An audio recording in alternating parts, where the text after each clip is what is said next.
अपने बच्चे को कभी भी अपने और अपने शौहर के दरमियान मत सुलाओ।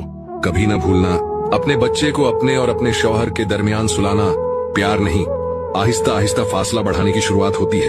बीवी समझती है कि वो माँ बन गई है, लेकिन वो भूल जाती है कि शौहर अब भी शौहर है, जिसे मोहब्बत, तवज्जो और कुर्बत की जरूरत है।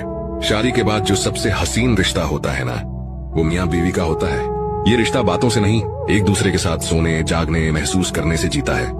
जब तुम हर रात बच्चे को बीच में सुला देती हो, तो तुम दोनों के दरमियान सिर्फ बच्चा नहीं होता, एक खामोशी, एक फासला भी आ जाता है। याद रखो, बच्चा तुम दोनों की मोहब्बत की निशानी है, लेकिन तुम्हारे बीच दीवार नहीं बनना चाहिए।